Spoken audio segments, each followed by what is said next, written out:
Okay, breaking news. This is dated January 2026, and the headline is pretty explosive. It cuts right to the human cost of this conflict. Zelensky captured 10,000 Putin soldiers in 2025. Goes on.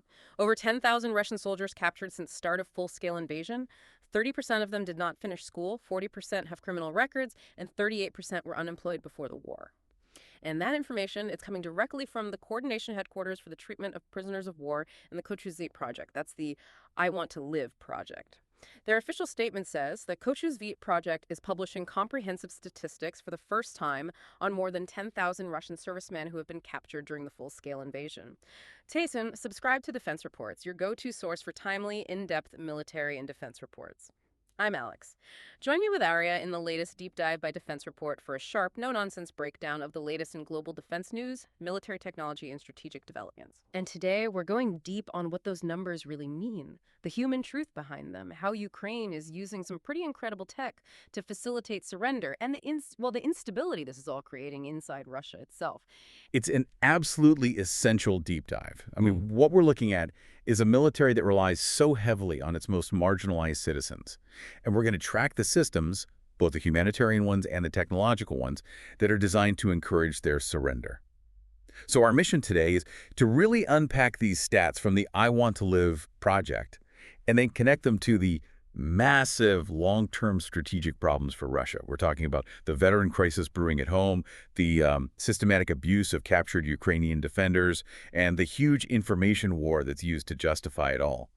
This data isn't just about casualties. It's measuring the decay of Russia's entire military and social fabric. Okay, let's get into it. Let's start with those hard numbers because the scale of it, the sheer number of Russian captives is just staggering. We're talking over 10,000 confirmed captures since the invasion started.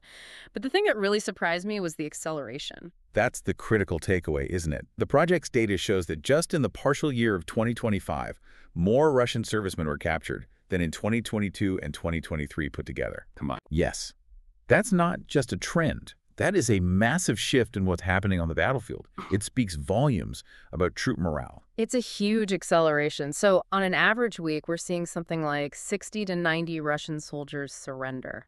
And it peaked back in August 2024 at 350 in a single week. And think about this milestone. Since June 2023, Russian soldiers have been captured more often than Ukrainian soldiers. That tells you a lot about the dynamics on the ground right now. And if you connect that surge to the actual profile of who these soldiers are, you start to see the strategic liability Russia has built its army on. The vast majority, 83%, are just enlisted personnel. But look at their backgrounds, their pre-war lives. This is where it gets really insightful. 40% have criminal records. 30% didn't finish school. 38% were unemployed. Wow. This isn't just an army. I mean, it's a massive socioeconomic conscription engine. It's fueled by poverty and desperation, not really by commitment to a cause. So it's basically a funnel for the most vulnerable and often most unstable parts of their society. And it seems to be expanding beyond their borders, too. The project also notes that almost 7% of the POWs are foreign citizens, recruited from 40 different countries. And that number shot up in 2025. Right. It just shows how desperately Russia is scouring the globe for bodies to plug the holes left by these huge casualties. And then you see this clear political layer in their prisoner exchange data. While they're sending thousands of these marginalized men to the front, Russia's exchange requests focus overwhelmingly on ethnic Russians and people from politically key areas, Moscow, Krasnodar, Perm. So some lives are just more valuable to the narrative back home. It definitely hints at a kind of stratification, yeah. Some people are just more politically important to Moscow's domestic image than others. That contrast, between who they send to fight and who they try to save, that's a perfect bridge to how Ukraine is handling this flood of surrenders. We have to talk about the I Want to Live project and how it's using technology to completely redefine the act of surrender. It's a military intelligence operation, sure, but it's also about saving lives. It really moves the whole act of surrender out of the chaos of a firefight and into a structured, planned process. It uses a hotline, a website, and crucially, a chatbot. They call it the I Want to Live bot. Hmm. And that's for preliminary coordination. So a soldier can declare their intent, and in return, Ukraine guarantees them security, 3 meals a day, medical care, Yeah. everything under the Geneva Conventions. And this high-tech approach isn't just smart logistics. You're saying it's actually rewriting the rules for surrender under the Law of Armed Conflict, the LOAC. Can you break that down for us? What are the legal specifics here? It's a really important question. So under the LOAC, a surrender has to be clear and unconditional. Yeah. And critically, it can't be an act of perfidy, faking a surrender to attack someone. Right, a trick. Exactly. A traditional battlefield surrender can be really ambiguous and dangerous. Yeah. But with this drone system, the process it's irrefutable. A soldier contacts a handler, gets coordinates, and then waits for a small quadcopter, a drone, and just follows it. It flies at a walking speed to a capture point. So the drone is more than a guide. It's legally validating their status as they go. The second they meet that drone and start following it, they are officially hors de combat out of the fight. Precisely. They have clearly and unconditionally signaled they want to surrender. It removes any risk of perfidy. From that moment on, they're protected. They have the rights of a prisoner of war. It's just inherently safer and more efficient for everyone involved. For the Russian soldiers surrendering and for the Ukrainian forces capturing them. And it's so successful that Russia is obviously desperate to stop it. They're blocking phone numbers, threatening severe punishment, which really isn't just about controlling the battlefield, is it? It's about controlling the narrative, and the soldiers they're terrified will return home. Which brings us to their next big problem, the veteran crisis. This is probably the biggest long-term risk for the Kremlin. The decision makers are, from what we can tell, deeply worried about hundreds of thousands of war participants eventually coming home. They see it as a huge destabilization risk.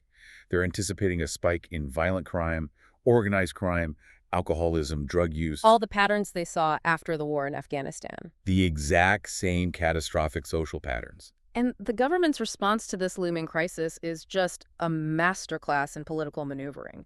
Centralize all the credit for the war, but completely decentralize the risk and the cost of the aftermath. It's a policy that's almost designed to fail.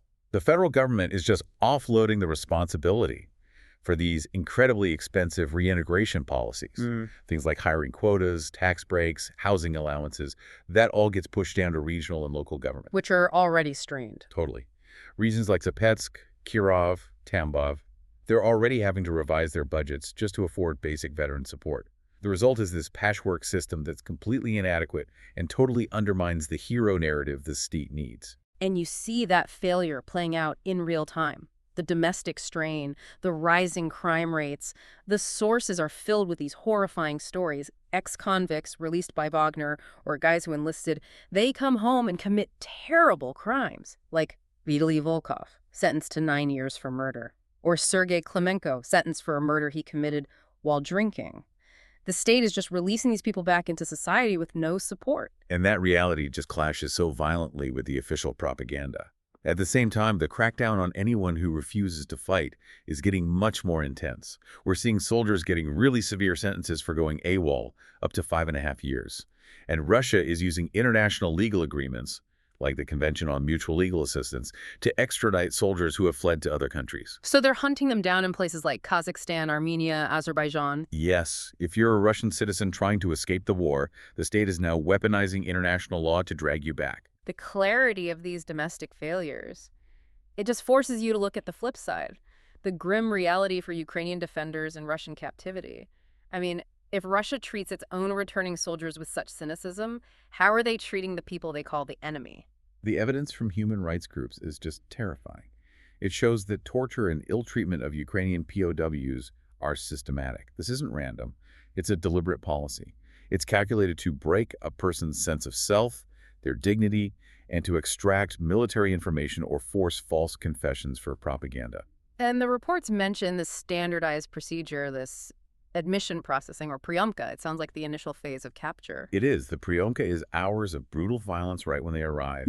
We're talking severe beatings with rubber batons, plastic pipes, being forced to kneel while guards walk on their backs. Horrific. Electroshocks, forced nudity, intense humiliation.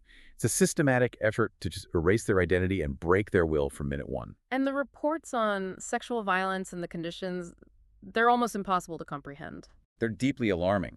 All but one former POW interviewed reported being subjected to sexual violence, rape, threats, electroshocks to their genitals. And the detention conditions are inhumane, massive overcrowding. We've seen reports of 74 detainees in a cell built for 4, no sanitation, Mhm. and just pervasive, severe medical neglect. Wounds being torn open Yes. intentionally. Exactly. Or being denied any treatment for traumatic amputations. It's just barbaric. And legally, Russia's whole strategy seems designed to strip these people of their protections under international law, to essentially make them non-persons. What's the legal trick they're using? It's a crucial distinction. Russian authorities consistently refuse to call Ukrainian soldiers POWs, who would be protected by the Third Geneva Convention. Instead, they classify them as persons detained for countering the special military operation. So that little change in language is key. It's everything. By denying them POW status, they can prosecute them under their own domestic laws. They frame them with terrorism or extremism charges, which is a total violation of combatant immunity. We've seen over 120 Ukrainian POWs put on trial in Russia or occupied territories since 2022. They get these long sentences, 15 to 21 years for members of the 8R Battalion. They were just sham trials for propaganda. And this is all compounded by them blocking international monitors, Yeah. right? Like the Red Cross. Exactly. Russia consistently refuses to grant the ICRC full access to these detention sites, which is a direct violation of international law. The ICRC has only managed to visit about 7,700 POWs on both sides since 2022, and most of those were in Ukraine. They hear reports of these show visits where conditions are temporarily improved for Russian officials, but their core strategy is to maintain a confidential dialogue. It's slow, it's frustrating, but they believe it's the only way to keep communication open and facilitate things like repatriating remains. It's a constant, difficult balance for them. If the reality is that systematically ugly, then the final piece of this puzzle has to be how Russia justifies it to the world and to its own people. Which brings us to the information war. Russia's disinformation really rests on a few core pillars to make the unjustifiable seem necessary. The most fundamental is the claim that Ukraine isn't even a legitimate country, that it was created by Bolsheviks, that Russians and Ukrainians are one people. Putin's 2025 declaration that all of Ukraine is ours is just the logical endpoint of that thinking. And then you get the more outrageous claims, the ones designed to delegitimize the government in Kyiv and fire up the base at home.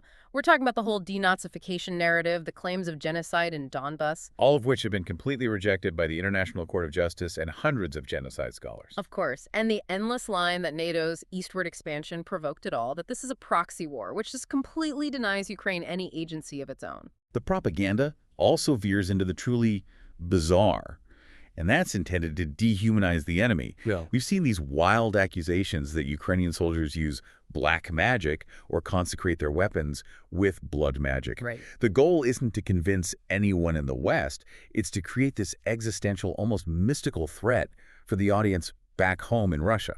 But the tactics they use to push this stuff out are getting so sophisticated now. We're even seeing them create fake Ukrainian-made disinformation just so they can debunk it later. What's the point of that? It's designed to completely erode trust.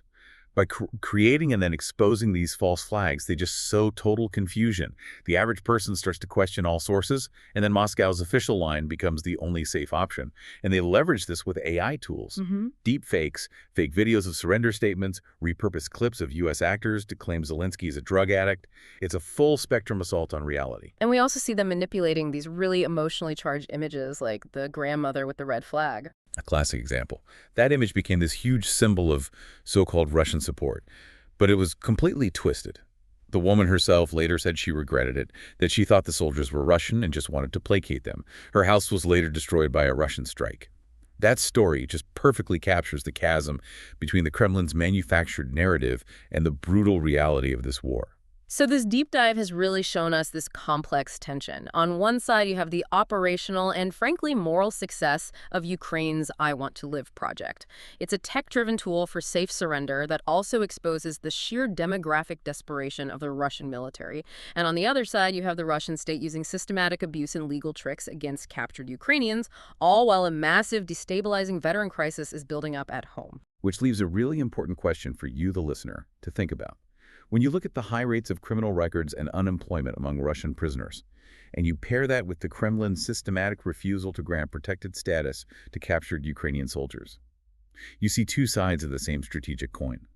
A desperate reliance on marginalized people to fight a war, and a calculated effort to strip their opponents of their legal humanity. So when a state systematically dehumanizes both its enemies and the vulnerable citizens it sends to fight for it, what does that tell you about the long-term internal stability and the ultimate sustainability of Russia itself? You've been listening to Defense Report by Alex and Aria, where we analyze the latest in military strategy, global defense, and advanced weaponry. Subscribe to Defense Reports, your go-to source for timely, in-depth military and defense reports. We'll catch you next time.